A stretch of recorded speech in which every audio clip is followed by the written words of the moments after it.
Hello again to another Agricultural Reacts, and today we will be watching It's Illegal to Grow This Kiwi from So Expensive series by is Insider Business Art. And I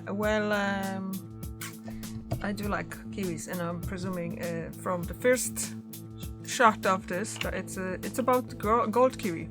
So let's just jump in because I really like gold kiwis. They're really tasty. This is a golden kiwi, a unique strain of kiwi fruit developed through crossbreeding to be sweeter and softer than a normal green kiwi. Green's old school. Green is. I haven't had a green kiwi in a really long time. I usually just go for if I feel like having kiwi, it's the golden one. So yeah. Big brown, very different sorts of shapes. Gold just looks slicker. It's a different, more subtle palate, sweeter, and it's a more consistent piece of fruit. I'm getting kind of hungry now for that. Even though they're smaller, golden kiwis cost almost twice as much as green kiwis. In fact, they're so valuable that some sprouts have been smuggled out of New Zealand and sold in lots for 60,000 New Zealand dollars. That's because this specific kiwi can't be grown without permission from its copyright holder, Zespri. Unless you want to be sued and ordered to pay $14 million, like one international smuggler was. Growing golden kiwis is so lucrative that it's caused a feud between New Zealand and China, where the fruit is native. But how do you copyright a fruit? And what exactly makes these kiwis so expensive? It's a very easy fruit to eat. It's very soft, without being squashy or squishy. It's got the hints of melon with it, with the kiwi fruit. Look, it's a beautiful tasting fruit. It really is. It is really nice. While green kiwis have a thick, hairy skin that provides a protective layer, golden kiwis are completely hairless and much more easily damaged. Here at Wiroa Orchard, located in Kerikeri in the heart of Northland, New Zealand, golden kiwis are carefully harvested with gloved hands. This drives up labour costs. It's a very easy fruit to pick, but you must take a lot of like care trees not as to well, damage isn't it? I didn't realise that they grow on teams trees. Of pickers that have picking bags and wear gloves on their hands so that they don't damage the fruit with their fingernails. And it's all done by hand by snapping the fruit off and putting it into a bag, and then the bags are emptied into bins. A team of 15 pickers, when they're doing well, they would be filling a bin roughly every 3 to 4 minutes. But before Peter and his team are even allowed to harvest, a sample from the orchard must meet certain criteria. Taste is one, number of seeds, or the colour of the seeds, the blackness of the seeds. You can't just have 1 or 2 or 3 out of the 5 pass, or whatever it is. You must pass on all of them. This is because this particular variety of golden kiwi, called Sungold, is controlled by Zespri, a cooperative of kiwi fruit growers in New Zealand. Zespri created Sungold by crossbreeding different yellow kiwis. Within 2 years, it was a delicious, large, golden globe, and it was just a perfect piece of fruit. And it was this perfected strain that helped New Zealand rebuild its kiwi industry. In 2010, disease nearly wiped out most of the country's kiwi orchards, causing $900 million worth of damage. But one newly developed kiwi strain resisted infection, Zespri's Sungold.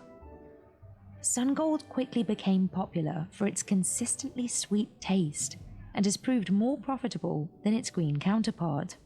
Fast forward to today, and this perfected strain makes up about 67% or $1.9 billion of New Zealand's kiwi export value. But not just anyone can grow these kiwis. Zespri only releases a certain number of licenses every year, and growers bid on them.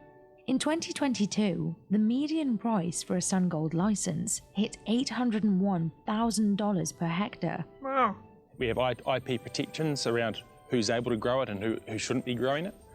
And gold kiwi fruit it's a handcrafted product. Yeah, we grow it in nature, but so many hours go into it. They get touched so much, and whether it be fertilisation, pruning, tying down the fruiting wood, thinning flowers, it just needs so much attention. But golden kiwis weren't always this perfect. When they first hit New Zealand's produce market 10 years ago, the fruits It's only looked 10. and Is it seriously only 10 years since golden kiwi got to the markets? Like, that's a New Zealand market, so they came to Europe probably a bit later, like too. But it's just kind of hard to believe it that it's only 10 years. tasted a lot different. That fruit was disgusting. And they were these small, hard bullets. It was right at the start of when we'd started growing it on scale as a country. And like all new bits of fruit, you need to figure out how to grow it. Today, it can take 5 years before a new sun-gold kiwi orchard is ready for harvest. Joshua Murphy is in charge of planting golden kiwis here at Wiroa Orchard, one of the largest commercial orchards in the region. The orchard contains about 72 hectares of gold kiwis. It's on Joshua to strategically cultivate vines that will bear high-quality fruit for the next 30 to 50 years. It's not just a kind of we chuck the plant in the ground and it grows a million fruit that big, you know. No, there's actually a lot of selection. If we overcrop it too much, we'll get a bunch of fruit like that aren't going to sell. So we have to select how many canes we put into the canopy in the winter pruning. Starting in June, during New Zealand's wintertime, Joshua begins pruning the vines and training its canes or branches to grow on a trellis and eventually form a canopy. Yeah, so this system that I'm doing here with the poles and the strings, again, it's based on a science because these canes will grow quicker and longer and stronger growing on that direction rather than just letting them flap in the wind. That's very interesting point of view. But like I said, like I'm kind of surprised that it's been only 10 years since golden kiwis came to the market. It's like, is it really? I thought I had them before. But obviously I might be mistaken, and that's really interesting. Because that's something that you wouldn't think about, isn't it? Sometimes you get something, oh, that was always in the market. What's apparently not? So yeah, I really have a taste now for that gold kiwi. So I might ask my husband if he could buy some. But it's just, that's really, I'm just kind of mind blown by the fact that it's only 10 years since they're on the market. I'll be thinking about it for now, for I don't know how long. And yeah, I mean, I did hear about patents and stuff like that on plants and other things. That basically there's only, and I'm guessing it's a kind of good way, because obviously before they put work into actually crossing those varieties. So it's not like it takes just 1 or 2 days. It takes years to do something like that, to get the proper flavors and proper colors and perfect product. So obviously they kind of have to make sure that no one gonna be able to actually just, you know, oh, I want that too, so I'm gonna earn money on that too. Training the vines to grow upward also forces the plants to store more sugar at the top, resulting in sweeter kiwis. I think it's quite nice. It's my partner, she says it's like a mix between a kiwi fruit and a tamarillo. Yeah, they're more of a designer fruit, if that makes any sense. The green ones are quite nice too, but the gold ones have just got that extra bit in them. I'll eat a few each season, but I won't. I don't indulge myself in them too much now. I make desserts out of them. A golden kiwi orchard typically needs more hands on deck because of its large size. Since golden kiwi vines produce less fruit, the orchards are usually larger than those for green kiwis. A typical green kiwi orchard might have 12,000 to 14,000 trees per hectare. Meanwhile, a golden kiwi orchard needs 16,000 to 18,000 trees per hectare to produce enough fruit to make it worth it for farmers. So the work I'm doing now on this plant here gets done on about 80,000 plants in this orchard. And this is just the very initial stage of setting up the leaders. Joshua strategically trims the vines to produce these perfectly sweet golden kiwis. Depending on the amount of growth, it takes him anywhere from 5 to 20 minutes per plant. Thinning out the vines by hand allows him to target canes that have started to produce misshapen fruit. Doing this also raises labour costs, since all the thinning must be done by an experienced hand. Most people, I'd say, that are overseas that are buying a kiwi fruit, they probably think it comes from a tree. You know, they probably think someone's just planted a tree. I don't think a lot of people actually understand how much labour and work goes into creating the product that they're eating. After the kiwis are harvested, every kiwi is carefully inspected. Consumers don't want to go one day in the supermarket looking for their gold kiwi fruit and find that it's not there anymore, or that it tastes slightly different, or the quality's not as good. No one likes a blemish, and it's in some ways a bit sad because it still tastes just as nice. But premium fruit needs to look perfect, and gold kiwi fruit is pretty unforgiving because it's such a smooth, round piece of fruit. It looks beautiful. Any mark on it, you can notice it. Shipping from New Zealand to most countries is already quite expensive due to the distance. And not many ships come down here. There isn't that much going on down in Aotearoa, New Zealand that you need a big container ship for outside of horticulture and dairy and meat. Therefore, the cost of shipping it's pretty expensive when it comes to the contribution that cost to the price of a piece of fruit. Luckily though, golden kiwis don't expire quickly, another quality that sets them apart from green kiwis. Zespri says that while a ripe green kiwi lasts up to 5 days, a golden kiwi can last up to 7. The grower-owned co-op is the main exporter of New Zealand's kiwi fruits. Today, the island country controls 30% of the global kiwi supply.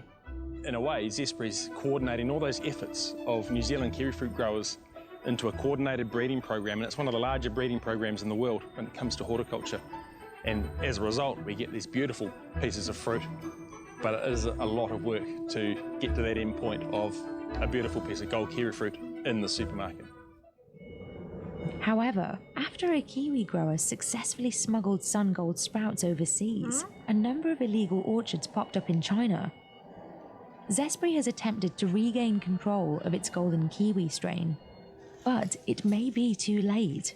The smuggler was fined for $14 million in damages, but since then, the unauthorized sun gold orchards have doubled in size.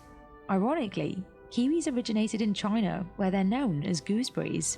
While other countries struggled to commercialize the gooseberry, New Zealand's humid climate has made it ideal for cultivating and perfecting this unique fruit.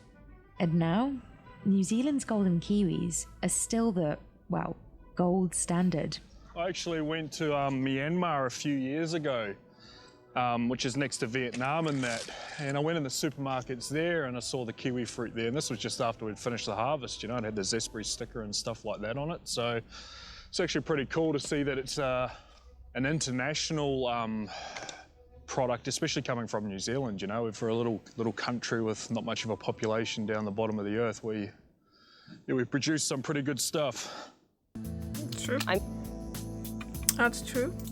Yeah, so like I said, I really like gold kiwi and it's very, very tasty. If you never had it, I recommend it if you see it anywhere. I know it's more expensive, they're not as cheap as the regular green kiwis, but they are really sweet. Especially, I usually leave them for another like maybe 2 or 3 days before I eat them, because obviously they were like, I don't know, I think that all of the vegetables and fruits, especially soft fruits, I kind of picked probably a bit underripe just for the transportation purposes. So I usually leave them for another day or 2 or even 3 depending on the fruit. In all fairness, I have a watermelon that I got in Lidl, I don't know, like 2-3 months ago, and it's still fine. It's not open, nothing like that, but it's just still sitting there and it's fine.